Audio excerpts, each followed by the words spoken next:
Cool. Let's kick this off. Hey guys, I'm Stefan Bajayo. Thank you so much for joining us for another episode of Search from Home. As usual, my co-host, this time to my right. Bottom. See, everyone's got a different direction. To my left. Pat thinks he's broken the algorithm of this thing, and it depends on when you log into the go-to as to where you show up on the screen. But obviously for everyone else, it's kind of a hodgepodge. So thank you guys so much for joining us on this Monday morning for another episode of Search from Home. We have our esteemed colleague and my longtime friend, Seth Besmertnik, founder of Conductor. And, well, what should I say?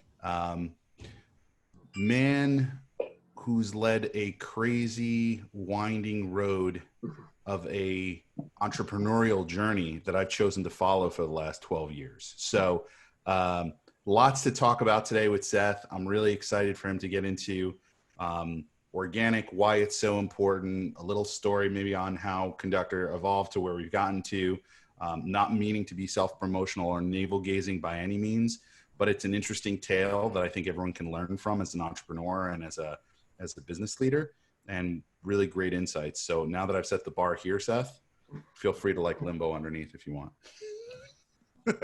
How's it going? Good. What is this experience of, I know you are sitting in your office right now at 2 Park Avenue.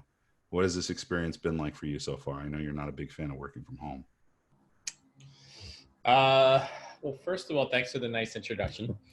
And also, the lack of available gyms should not be an excuse for going to the gym. This is where I get, so you all will witness now what a one-on-one between Seth and I looks like. You two go to the gym, No, there's an incredible amount of things you can do just by laying on the floor and doing stuff. I made a commitment on Saturday. I read this article about a guy who couldn't do a plank for 30 seconds, and now he does it for 12 minutes. And he just started doing it he just started doing 1 plank every day, and now he's up to 12 minutes. So I'm starting my road to doing better planks. I'm 3 days down, so hold me accountable to that. It's about consistency, I guess, huh? I mean, it's just interesting. I mean, just to do a plank for a couple minutes a day is like a pretty basic thing to do, but it can help your back. It can do a lot of things. So, but anyway, we can all do stuff better. How am I doing? I'm doing okay. I'm going to sleep a lot later. I'm waking up later. The days are, I'm like everybody else. The days are blurry. The weekends feel actually a little longer, which is good. The work days feel longer. And we're just cruising, it's just going. I mean, have you had weird dreams? We haven't talked about that on the show yet. Is anyone else having weird dreams? There's a whole article about weird dreams. If you haven't, like, really vivid weird dreams. Yeah, I think I'm having weird dreams. I'm not remembering them. I know I had some weird dreams last night. Like I'm in a video game or something last night. And I don't know. I don't remember it that well, but I think now that you mentioned it, I've been having more dreams. I think I'm just less tired when I sleep. There's a whole article, I forgot where, we'll share it in the LinkedIn group.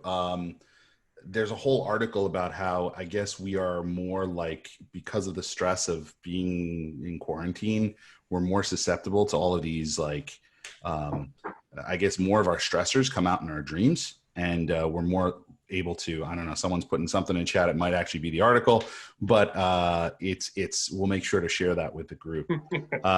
So Seth, why don't we do this?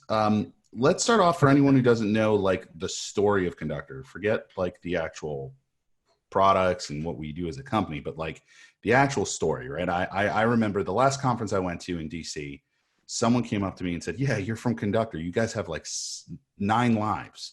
And I was like shocked by that for a minute. And then I was like, shit, you know what? They're kind of right. Like, we've lived through a lot in the last 12 some odd years. You want to give a brief like background on just kind of like the story of like how we find ourselves here? Yeah, I can give the quick version, and then you can probe me for longer elements. I don't want to get too long-winded. I'm 37. I haven't worn deodorant for 45 days. No, I'm just kidding. Well, sort of kidding, but I am 37. I started the company, I think when I was like 24. So 13 years ago, around then, 23, 24. And the company started off very different than it is today. I mean, I was I was trying to start a company to give therapy over the internet. Before telemedicine was a real thing. And it was very difficult to get any traction with that business. And as a side business, we started a company where we basically made some websites, and then where the goal of the websites was to put links on the websites to help people with SEO and help people rank higher in Google. This is back when like one good link to a one page rank syncs link would be the difference between ranking 7 or 3, and it would happen in, when the link would go up, it would happen. Yeah, it would happen eventually faster. And then and that side business, we put a website up. It was called Linkspurts, Linkxperts. And we got 2 phone calls. One was from Vonage and the other one was from a company called dmv.org. And they both, they wanted to spend like $50,000 a month with us. And we didn't have any budget. We didn't have any inventory. So, but I realized I was like like this was potential to be a real good business. Meanwhile, I was like working my butt off on the other business, and everybody was like, therapy over the internet? Are you insane? Yo, what up, Trey? And then we started that business, and we ended up we started as a side business, and then eventually started going full time in that business. And then between 2007 and 2010, that business went from like 0 to almost a $30 million revenue business. And but in doing that, we learned a lot of things. One was that link building paying to build links to your website. Originally, like one of our first customers was Yahoo. And eventually it became like a black hat thing to do. And Conductor was always, Link Experts actually, we only worked with Fortune 500 companies, and we did everything the right way. We even hired someone from Google to be like our quality czar, Vishal. That was his title, quality czar. Yeah, and you put links on the right pages, and publishers couldn't buy links; they can only do them. And there was all these rules and guidelines. But it became a business that ultimately, I mean, it was really an arbitrage, because Google only needed webs. Google had trouble crawling big websites. So if we can artificially link deep into the sites, it would help them find the pages deep in their sites. Eventually, Google didn't need that anymore. And that business didn't seem to have a really great future. We ended up selling the assets of the business at the end of 2010. And then in 2011, we started Conductor, which was building SEO software for enterprises. And then that business, and then we, this was a hard product because we had to figure out how to like crawl the web. We had to get data. We had to build a UI. We had to build insights. It took years to get the product to actually be useful, even a little bit useful. I'd say it's only been even in the last few years where it's really become very valuable, building it for almost a decade. And then we just were slogging it out and building the company. And we went from, starting in early 11 to, we ended up raised a bunch of money. And then we really started we raised $25 million in early 2015. And then we started from there getting a lot of traction, and the company became very customer obsessed, and we eventually had, found ourselves with having a bigger mission, which is realizing that like SEO isn't about ranking in Google. It's about understanding customers and giving people answers and helping them. And that became the mission of the company. And then strangely enough, when the company was finally like in a stride, doing really well and accelerating, we ended up selling the company to WeWork in early 2018. And we had a kind of roller coaster experience with great moments and, not so great moments at WeWork. And then we bought the business back at the end of 2019, December 16, 2019. We made everyone who's at the company a co-founder at the company, which was I think that's the third time we did that. We had the original co-founders who started Linkspurts. Then we had the group of co-founders who started Conductor in 2011. And then now we have close to 300 co-founders like Trey, who have been a part, who basically started, who are all our first employees in the new company. And now we are employee ran and owned business, and we are trying to make our mission a reality. So unbelievable. I mean, it's interesting when we were at WeWork, we were contemplating, you know, I don't know, writing a book, but like writing something about the story of the company. And then, you know, it's a good thing we didn't do that because we clearly have many, many chapters that have yet to be written. So you know, it's amazing how unknown and what is possible if you just get to the next day. Mm-hmm. Yeah, you're being fair. You're being very, very kind to. I mean, there were a lot of moments where this business probably wasn't going to continue, right? I mean, link experts to Sure. Conductor, like we had to sell off a whole bunch of people at that point. The migration into WeWork, all that stuff these are pretty major moments in a company's history, huh? Yeah, we had real struggle in a lot of different times and different ways. You know, we had struggle with performance at times. You know, I mean, this was a business that was hard, and our, you know, our product wasn't great coming right out of the box. I mean, it was hard going from one business to the second one, but we had some performance issues. I mean, you know, just building a company is difficult. I mean, we had moments where we had like 2 weeks left one payroll left in the bank, or, you know, and then we pulled off the financing, you know, just in time.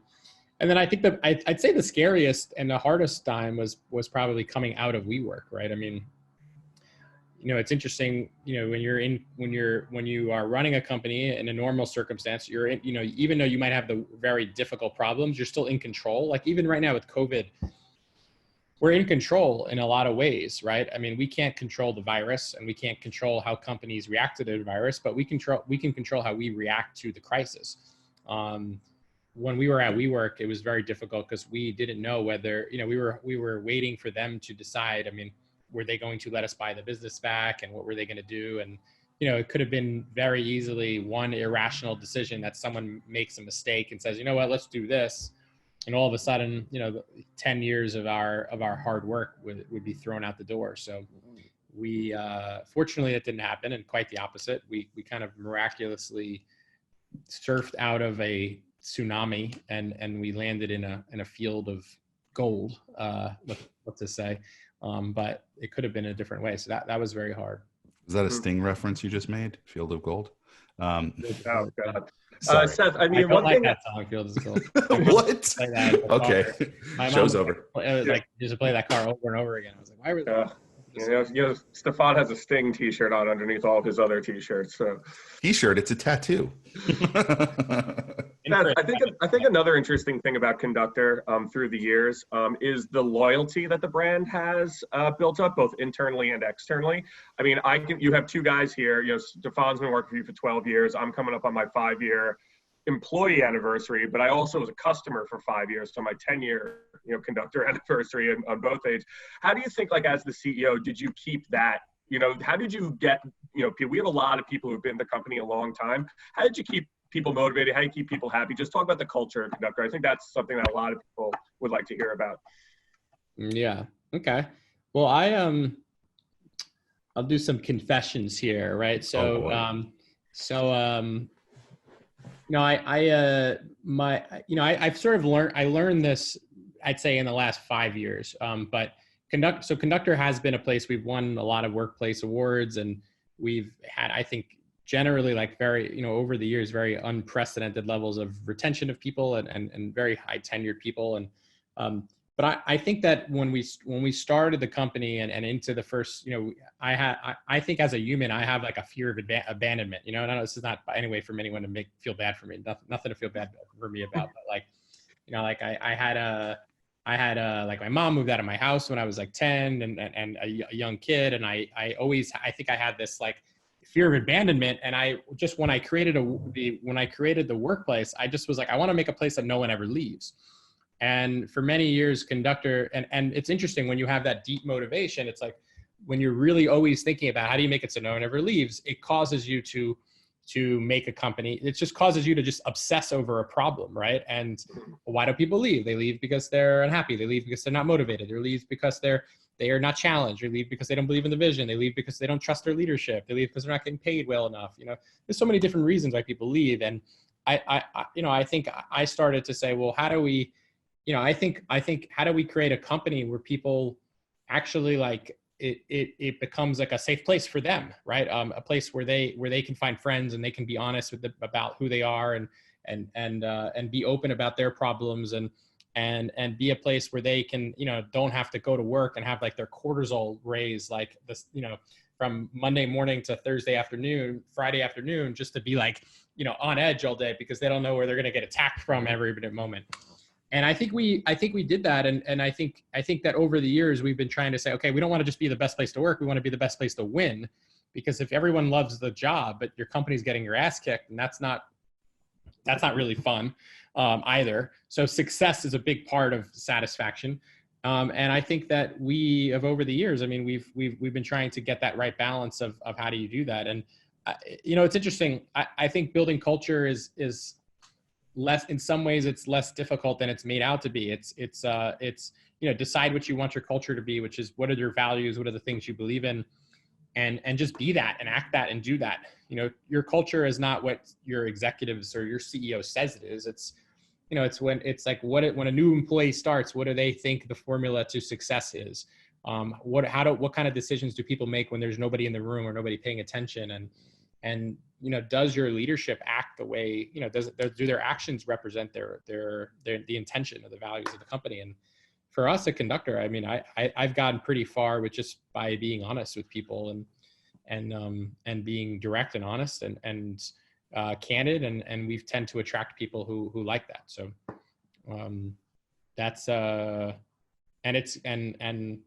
think we will continue to do that. And even in this crisis, I've been getting mixed reviews from people who work at Conductor, but the negative reviews have just been around not being too transparent or scaring people because I'm not giving them the sort of warm blanket that everybody's looking for. But my counter to that is like any executive or any leader who's telling people, who's making promises in this environment, is really lying. I mean, you can promise that you will adhere to a certain set of values or to a formula or to an approach, but we don't know how long the economy is going to be closed for. We don't know what's going to happen. We don't know how dark the world's going to get. We're in fog, and nobody can see the other side of the fog. So you can't make a promise when you can't see, you don't know where you're going. Sure. So kind of following up on that, Seth, we can pivot kind of to, it hasn't been like that selling a product that works in search, right? Like it hasn't been like, it's been successful. Don't get me wrong. It's been very successful comparatively. And I think we hold ourselves to a pretty high standard, but it hasn't been easy, right?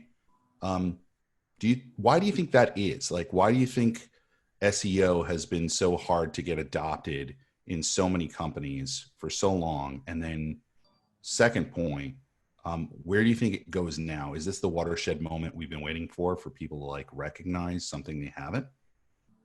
Yeah. There are a lot of dynamics about SEO that work against it from a perspective of companies investing. So, let's go through some of them. There's a perception and a misperception that you have to, that SEO requires some kind of, skill that is not common amongst normal people. Two is that when you make investments in SEO, you don't know if you will get a return, and you don't know, and the returns come on a lag. They don't come the next day; they come over time. The more investments you make, the more the investments react to each other, but you need to keep doing more. So it's like you need to invest in something. You're not going to necessarily see the return right away, and then you need to keep doing more, which kind of goes against a lot of just common logic. And also all of the tools and the systems and the whole industry of marketing and all the technology, the whole ecosystem doesn't actually give you good tools or good systems to measure the returns. So you don't really, like if you think about like attribution modeling software, there's like 5 companies out there that provide great attribution modeling software. And they basically are very good at helping you say, well, I just spent $1 million on display ads, and what was the value of that? And there's actually tools that help you do that. And it's funny that companies spend hundreds of thousands of dollars a year individually and hundreds of millions as an industry to do attribution software because they can't measure the returns of a lot of their media, but they want to be able to do that. With SEO, that doesn't exist. So you have a system where the returns are not as obvious immediately, and then there's no good systems to measure it. And then on top of it, I think the way that corporate I think philosophy or corporate structure has been set up is that everybody's trying to optimize for the short term. This goes into the whole 90-day earnings, quarterly earnings versus long-term planning. Are we in a finite game or an infinite game? But everyone's trying to figure out how to hit their goals in the near term. CMOs don't last for very long either, do they? Yeah, there's a lot of turnover, and it's very hard if you think about like planting seeds, and it's like I'm planting a seed and my seed is going to sit under the ground for some period of time, and eventually it's going to grow, and eventually if I keep watering it, it's going to be something beautiful. But if you don't think you're going to be there when the tree grows, and your boss isn't going to be there when the tree grows, and you're not sure how many of your seeds are actually going to grow into trees, it's a hard thing to say to do that. Now the reality is the only place you want to, like, the only world you can live in the long term is one that has lots of healthy trees. So somewhere along the way, someone's got to have the courage to do that. But and I think the world has made it a little easier, and companies like Conductor are helping companies rationalize and plant those seeds. But that makes it all difficult. Now, how are people going to come out? How is this crisis going to change things? It's definitely going to change things for lots of reasons. One is that, fortunately, the consumer is in the favor of SEO. So ultimately, we do all of our marketing to get impact and to help to get in front of consumers and buyers. But if buyers are not watching ads like they used to, if they're not reacting to media like they used to, then eventually you just have no choice but to try something different. Now, on the flip side, as much as people are either avoiding or just not, like if I'm watching Netflix, I'm not looking at ads. I'm not watching commercials. I mean, think about 10 years ago versus today. How many people are watching TV versus Netflix? It's massive. That's all attention that you can't buy anymore. So if I'm not doing that, well, what are people doing?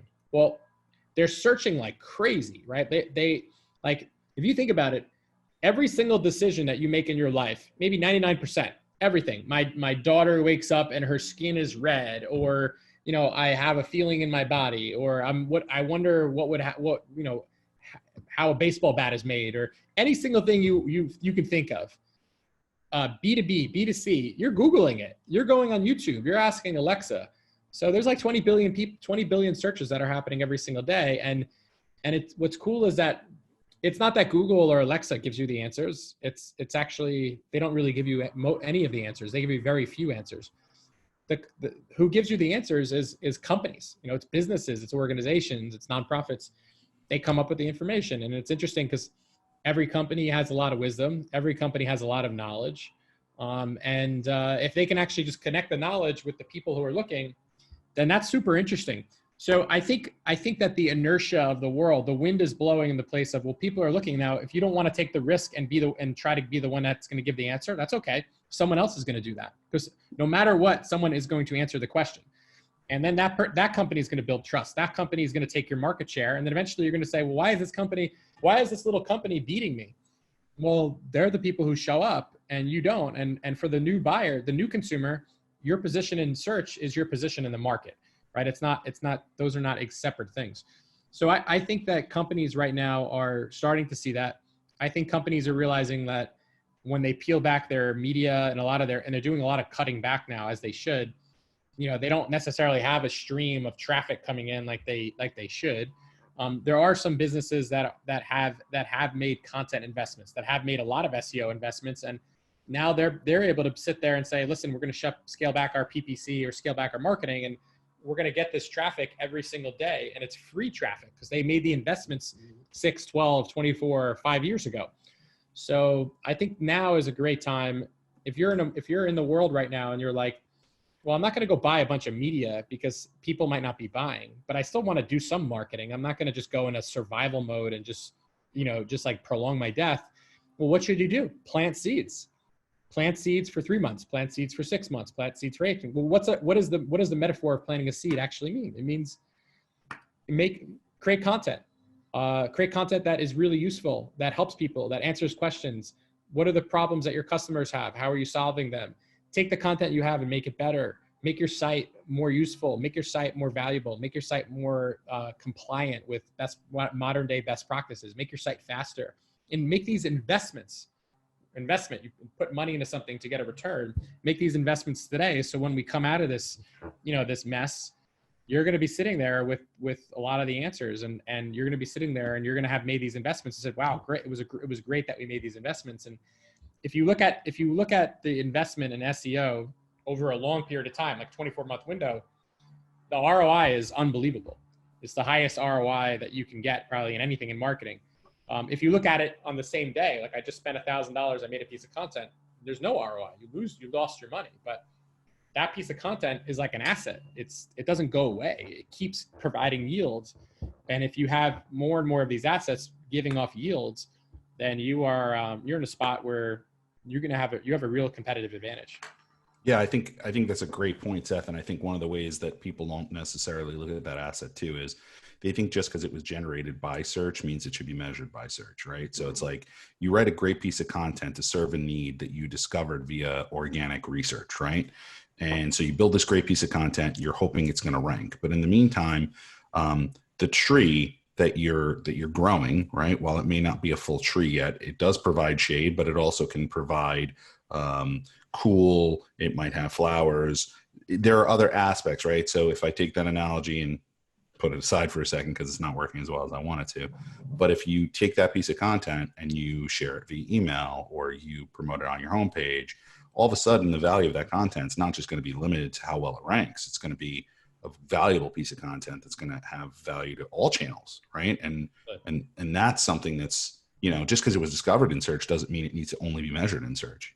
Yeah, you write you find a problem that you want to go after. You make some great content. You source the wisdom from that content for people who are experts at your company, and then that content becomes the basis for your social campaigns, for account-based marketing campaigns. If you go to conferences, you could print the content and hand it out to people at the events. I mean, and it also becomes the piece of content that gets found when people look, and there's a ton of value in ultimately doing that. One way to think about it is like, planting like trees and flower beds versus like going to the store and just buying like the flowers, right? So you can go to 1-800-Flowers, or here in Manhattan you go to the corner bodega, right? And you can buy like roses and they give them to you. But you have to if you want more roses, you have to keep going and keep writing a check to get more roses. But if you plant a garden, trees and flowers, like you don't have to keep planting a garden every day. Now, yes, you probably want to water it, although God does that for us, and for the most part. So if if you have a lawn, for those people who have lawns, you get flowers every year. What is that, perennials? You don't have to keep planting them every year. You just plant them one time, right? So that's like, what do you want to do? Do you want to just have your flowers be the paid flowers, or do you want to actually grow your own? Because in the long term, you're going to be making a lot more money if you're growing your own stuff. It's a good point. Also, I'm very interested in your bodega that accepts checks. Basically what I'm saying is you should get high on your own supply. Yes, I like it. Do you think there's going to be a shift? I've been thinking about this a lot recently. Do you think there's going to be a shift towards the other side, like not just the acquisition, but the post-acquisition side of like, when we go into a recession, which I think it's pretty obvious that no matter what, we're not just going to snap back to it, right? There's going to be some time it takes to get the economy back to where it was, or even close to where it was.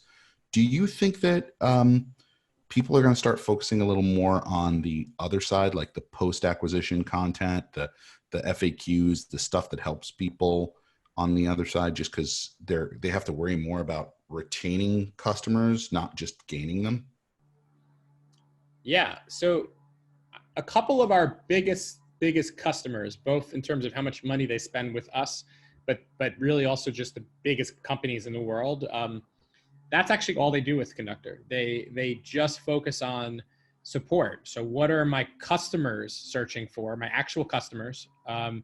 And how do we keep looking at what they're searching for? And they use that information to create more content, more support content, FAQ content, help desk type content.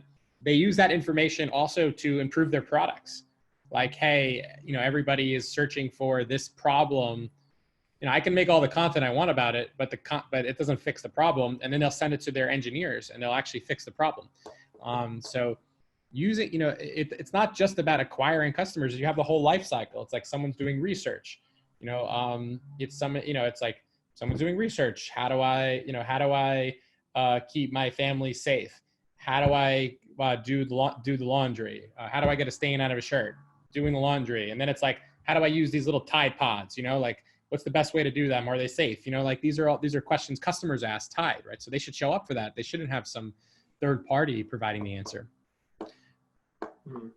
It's valid. It's valid. I think that's. Sorry to interrupt. You ever have that experience where you buy a product and you are trying to figure out how to use it or set it up, and then you Google it, and then the company has a video right there that's showing you how to make it work, and you're like, yeah, that's awesome. Yep, just went through that. So if you've never done this, you were probably like me. You get a very expensive. At least it seemed expensive because you never bought anything for babies, and you get a stroller, and then you have to figure out how to fold this stroller to put it in the travel bag. Now, all I kept doing while I was trying to fold this thing like a piece of origami was I was looking at YouTube videos, which, by the way, were running way too fast for me to watch it and fold it, which was the absolute purpose of this video. So it wasn't created very well. It also wasn't created by the company. So I think Oopa Baby didn't actually create that video. It was like a user video showing me this stuff. And I was like, why aren't they showing me how to fold this thing into the bag, right? And then not just that, but the frustration level that I was feeling while I was going through it. And I ended up breaking a piece. This is crazy. So I broke a piece, which of course my wife was super happy about. I broke a piece of this brand new, and if my in-laws hear this, they're going to be super pissed. Brand new stroller I got, right? And here's the cool part. Wife makes one phone call and boom, 2 days later, even in a pandemic, the piece is shipped to us. Amazing, right? Great customer service on that end. So the company's got that side taken care of. But on this side, when I actually go and look for that stuff, how to fold it and put it in the carrying case and whatever, not a part of the conversation. You're leaving it up to the users to explain it. And a user doesn't realize hey, I got to take the time to make sure that if this person's going to follow step by step, they don't have to keep, I got one hand on the stroller, one hand on the bag, and I'm trying to with my nose touch the phone to pause it so I can figure out how to put it. Anyway, you guys don't want to hear my life. But point is, hard to do, stressful. All I keep envisioning is trying to get on an airplane and what this process must be like. Freaking out, going this is crazy. How do people do this? My brother-in-law, of course, tells me that once you get used to it, this is a super simple thing to do, and I'm stressing over nothing. But that was a moment where the brand could have been there for me and wasn't. And recognizing that is, I think, huge for businesses right now. Because I'm not just going to buy one thing from this brand. I can buy the car seat, I can buy this and that and all the other things these guys make. But if this is my first engagement with them, I will say they definitely get points for sending me the product fix quick. But they don't get points for not being able to help me out while I was trying to fold this thing. What? One thing you made me think about in sharing that story is that another challenge that we have for search is that you can't see it. So if you are watching the Super Bowl and you don't see your commercial, it's very obvious. Why don't we have a commercial? Or if you're driving on the highway and you don't see your billboard, or if you're in the airport and you see your competitor's billboard but not yours. But most companies don't see hey, there's 1 million people who just searched for my product and didn't find me. They don't see that. Now, I found it. I think we have, or I have at Conductor, 100% success rate. If I can talk to a CEO of a company and say, hey, you're the CEO of a company, you're the greatest company in this category. Here is the most important things that your potential customers search for, the actual core problems that you solve. And when they search for it, they don't find you. They find these companies. And the CEO is like, well, those are not the market leader. I'm the market leader. And it's well, you can be the market leader from a market share perspective, but for the modern day customer, you're not even the market. So this is just the lens into your future, which is in the future, you're going to not have a business anymore.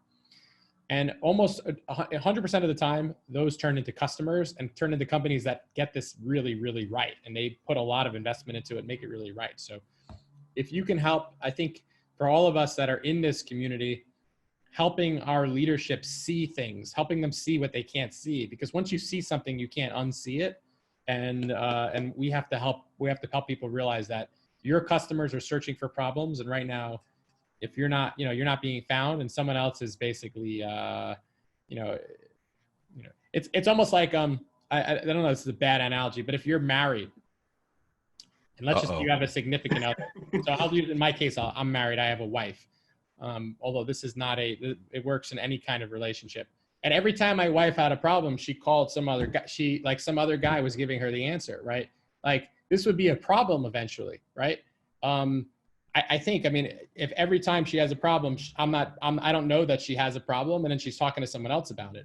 This would be a problem in our relationship in the long term, right? And if you're in a business and every time your customer has a problem and you're not there to help them, this is going to be a problem with your relationship with your customers. That's a good point. I got scared for a second as to where you were taking it, but I think it ended it. You landed it quite good. It took a positive turn. Yeah. I was like, no, it's a solid point. I have funny jokes now, but they might not. No. I know better. I know better than to know where to put the brakes on things. And text those jokes. So just the lesson there is, if you're in a relationship, be the one with the answers. Just be the one you don't have to have the answers. You just have to listen. If you just listen to the question, the answers, and you're just there for them. Be there. Be there, right? Be there. It's like if someone else is there, then you aren't. But even like taking that, it's a great point for folks, because you were just saying, us in the community, go internally, have those conversations. What do you think the best way for folks are to do that? Let's say you work at a bigger organization, right, where maybe you don't have as much access to leaders, C-suite, what have you. You only have your boss, to go through, which is maybe a director level. What do you think people can do to tell that story to executives? Being an executive for so long, like what would you be looking for that would pique your interest? You know what I mean? Yeah, let's flip this. Let's actually say that there's we don't do search at Conductor. Conductor's got nothing to do with marketing. Let's even say we're just a company. You're the CEO of that company, and there's one person in our company that does organic search, along with all these other things in marketing that happen, right? How does that person get your attention in a meaningful way, considering right now you got COVID on the brain, you're worried about all this other stuff? Like, what do you think the best way of them getting in front of you would be? So, CEOs are actually very easy to get in touch with at any company. They're usually very responsive. The challenge is the courage that it takes to skip everybody and just go to your CEO, which again, that's a challenging thing to do for a lot of companies. But I think that, I shared this story a few years ago, but CEOs are notorious for sending like emails that are like, hey, why don't we rank for this keyword? Or why aren't we number one for this? And the classic answer that someone will give is, well, we don't rank because it's personalized, and we're going to rank, but we just haven't done this thing yet, and we have a project lined up, and they kind of dance around it. And I think that's the worst possible answer you should give, because when somebody is showing interest, like a CEO, you should say, yes, we don't rank for this, and that's because we don't take this seriously. And it's not just that we don't rank for that keyword. There's probably there's hundreds of thousands of searches that are happening every day. We don't show up for any of them. And that's because we have no headcount, we have no budgets, we have no investment. I can't get anything done. Our legal process sucks. You got to go through all this stuff and say, I think we're missing a major opportunity. Would love to get 15 minutes on your calendar and talk through it more. That's very mental judo. I love it. Yeah. So it's like, turn that person's it's like, I can't hire somebody at Conductor to say, okay, you're going to be the person who is in charge of product quality. And now all of a sudden that person's hired, and it's like, why don't we have high quality product? Why hire a product quality person? And then that person's like, well, nobody listens to me, and all the goals are unreasonable, and the salespeople keep promising things that aren't legit, and all this stuff. And it's like, well, I haven't authorized this person to be successful. And that person should not be ashamed about that. That person should be ashamed about not communicating that they are not authorized or empowered to do that. Because, as a CEO of a company, I think one of the things that really bothers me is when you think something is happening because, like, for example, I hired someone to do quality, but it's not happening. And then nobody wants to tell you it's not happening because everybody wants to tell you things that you want to hear. But what I want to hear is not what people think I want to hear. I don't want to hear everything's great. I want to hear what we need to do to get things great. And I'm okay with it all being screwed up for some period of time. And that's the thing that with communicating with leadership is just not placating them and saying and making it very clear, like, listen, guys, if we don't continue to invest if we don't make this investment this year, there is a 50% chance we're going to lose 20% of our traffic. I'm okay with that. But I just want you to be clear that if we don't make these investments, we're going to have these returns. And that's the way to have the budgeting conversation. Instead of saying, hey, Sally, the SEO lady, you're not getting a budget increase this year. Are you going to be able to make that work? Yeah, I'll find a way to make it work. Don't worry. And then it's like 9 months later, traffic drops, and it's like, well, now you're on the hook, Sally. Well, she's like, well, I didn't spend any money. I didn't have any resources. And it's like, well, you let us fail because at that time, you didn't say we have a really high risk because we're not investing and we're just taking it. We're exposed, and we can choose to be exposed. You're reminding me of something you used to say. So it's an oldie but a goodie, Seth, though. I'll ask you to go back in the repertoire here. But the idea that, like, you set a budget for SEO and then you assume you don't assume any loss in that budget. It's always like 120% of what you did last year. It's not the fact that, that the work you're doing actually requires investment to just maintain. Right. Do you remember that statement? We used to talk about that a lot. I think a lot of people don't look at their budgets that way. They just assume, like, okay, here's the same budget you have last year, but I need you to do 20% more. And this is, like, again, another challenge with SEO, which is like, let's just say you're getting 1 million visits every year or 1 year. And then you make an investment of $1 million and now you're getting 2 million visits. So, and then the next year they're like, well, I'm going to give you $1 million again. And then I'm expecting you to give me 3 million visits. So you're basically saying if I don't invest anything, if I don't take the million, then the 2 million that I paid $1 million for last year is also free. Now, I'm not arguing against what I said earlier, but you have to keep watering your things, right? And you have to keep nurturing it. So it might not cost you $1 million to get that second million visitors the second year, but it might cost you 100K. It might cost you 250K, which is a really good return still. So someone might say, if you want me to get the 3 million, you got to give me the million for the third million, and you got to give me 250K to keep nurturing what I did last year. And you probably need to give me 100K for the first million, because nothing's free in this world. So this doesn't happen, right? You see companies growing 30% annually, but their budgets stay the same. And it's like, where else in the world can you do that? And then what happens is they suffer some kind of loss at some point. At some point, some algorithm updates, and it's not about chasing an algorithm, but the algorithm is just about there to smack you for, you have stale content, hasn't updated in 3 years. Your site's really slow. Whatever it is, it's about rewarding the companies who are investing, and it's about penalizing the companies who don't. Yeah, I think that it's important to point out, even to your point, that investment or that additional investment to keep the 2 million may not be in the same place the next year. So for example, like maybe writing the content's what got you that next million, right? But maybe tech debt and making sure that, like, the IT on the site is proper and that the technical SEO is proper. That's not the same people you're going to have to ask, require, and use, right? And I think that brings us to a point of, like, SEO is also hard because it's a distributed function, right? I mean, when you think about it, the SEO can't just do everything and say, like, and this is not a knock on paid, but in paid, you can run your ads and then your ads have been run, right? You don't have to require most of the time the involvement of other teams and tons of people. And yeah, sometimes you need pages created and so forth, but not to the same extent, right, as you do in search. So Talk a little bit about the concept of team enablement, or maybe like the culture of SEO versus the tactic of SEO, because I think that's a big thing in the investment that people have to make and the understanding of that investment. I think they think, oh, we hired an SEO, so the CMO goes, I can sleep better at night. But that's kind of not how it works, right? Well, you have to have a process, right? So we used to have this slide, which was like the content workflow, which was like come up with an idea, write a piece of content, publish the content, SEO, and it's like, and then you know, our customers always resonate with this, which is like, can you SEO something for me? And it's like I always think about like baking, you know, like you bake a pie, you cook up the pie, you make it, it comes out of the oven, it's ready to be like sliced into, it's a nice apple pie, and then someone's like, hey, can you make this like a strawberry apple pie?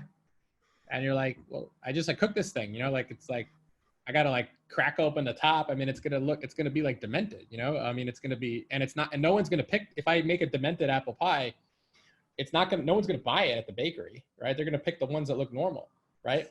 So that's what we're doing with. That's what a lot of companies do with their content, right? Which is like, I made a piece of content, I have it, and it's like, go SEO it for me. It's like, what am I gonna do? Jam a whole bunch of keywords in there, and it's like, this is not 1999, right? I mean, this is like, showing up in Google has nothing to do with with an algorithm of some kind of thing. It's about humans. It's about, do people like this? Is this interesting? So if you want to make something that's useful for somebody, it has to start at the seed level, at the core level, which is like, what problem is this? What am I writing this content about? Am I writing about something that someone's interested in? And I have to make the best piece of content. There's content that shows up in Google that doesn't even have any of the keywords about what people are searching for. It doesn't matter. What matters is, are you giving them the best answer, you know, and are you giving them the most useful, valuable piece of information? So you can't do that. You can't do that later. And what this means is that anybody in your company who's touching things that are digital, I'm naming products, I'm coming up with categories, writing URLs, I'm merchandising pages, writing product content, anything that's digital, that's customer facing, you should be thinking about the customer when you do that. What words do the customer use? I mean, we have a product called Explore. It's real simple. You punch in a topic and we tell you like, oh, you know what? People don't really use the word sneakers in Tennessee. They use the word tennis shoes, right? Or people don't use the word tennis shoes in New York. We use the word sneakers. Like, don't use that word. Or there's all kinds of examples of people just use the words that your customers use. You'll show up in Google and they'll also connect with you. But you want to do some research around the core of everything you do. And that's what doing SEO is. So you don't need 100-person SEO team. What you need is 100 people who are touching your site, all doing a modicum of SEO every time they do something. They're all thinking about the customer. It's all that, you know, that empty chair that represents the customer. And that's happening in every action. Those are the cultures that are successful, and not that siloed approach. So team enablement is just, if you're running SEO at a company, you want to be thinking more about not what you can do for your company, but how can you help other people do more things for the company? Because if you can make it so you can take a 2-week vacation and everybody's still doing SEO, you're in a much better spot than if your SEO stops when you're not coming to the office. Yeah, it's an empowerment position. You're there to empower as opposed to simply deliver. Because if you're swimming upstream against a really hard current, one fish isn't gonna do it, right? You need more. Yeah, I mean, it's the point. It's point of, you know, really, we're educators, and it's interesting because a lot of what you're saying is true of a lot of organizations, right? They use SEO as a verb, and it's just, you know, this weird little position that's in the back corner, or has been at least for a number of years, but has just started to get some light shed on it. Not even just because of what's going on in the world today, but also just in general, we've seen this growing, you know, over time, that people, you know, are looking for. You know, to be educated on it. And I think still one of the biggest hurdles internally at companies is that a lot of people still think that it is this sacred set of skills that no one else can, you know, that no one else could possibly do. But I like, Pat, what are you doing? Don't tell everyone. Shh. Oh, hey, I mean, hey, man, that's how we get paid, right? But it's one of those things that a lot of companies really do need to embrace and have someone internally, not just writing title tags or editing content, but educating the company at large. I think that's how you actually build a culture of SEO, not just going and teaching tactics. It's really getting everyone on board with the whole idea of what it could mean for the business as a whole. Hey, Seth, what I love, just to jump in for a second, I loved hearing that I haven't heard a lot of people talk about that you brought up was the courage. I loved that. The message there is, it relates to, we know how organic and content has the ability to create the greatest business impact. Yet SEOs are kind of take this back seat, almost afraid of stepping up too much. The media people have to, because they have so much budget in front of them, right? Their responsibility to ROI is so great every day. But the SEOs that really can get involved deeply with the brand at a whole other level, because it runs across everything like you're talking about, but the lack of courage, I love the thought process, because I think it's a massive issue within the brands, and how we solve for that, how we can give, internal SEOs tools and ways to, be more visible. So I'd love to hear you talk maybe a little bit more about that what you found in instilling courage. Yeah, I'm gonna go out on a limb here, like in a sensitive way, but like, imagine, Michael, imagine you had the cure to coronavirus, but you did nothing with it. You just kept it in your house all day because maybe you weren't sure that it was going to work, right? Or maybe you thought about the 3 things that could go wrong if you shared it with someone. So you just kept it to yourself all day. Like, that would be a terrible thing to do, right? I think that again, if you have a gift or you have a responsibility, or if you have some wisdom or some knowledge, you have an obligation to share it.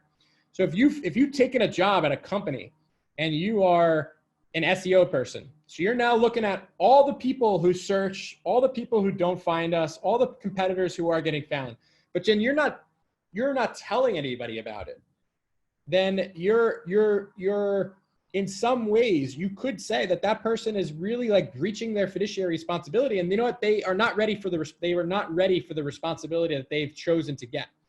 And they're convincing themselves that what they're doing is okay, but you're holding back, you're keeping a secret. Going back to relationships, right? Like if your significant other had some knowledge and had some secrets and they weren't telling you about them, that would be bad. And you would say, why aren't you telling me that? Like, I didn't know that.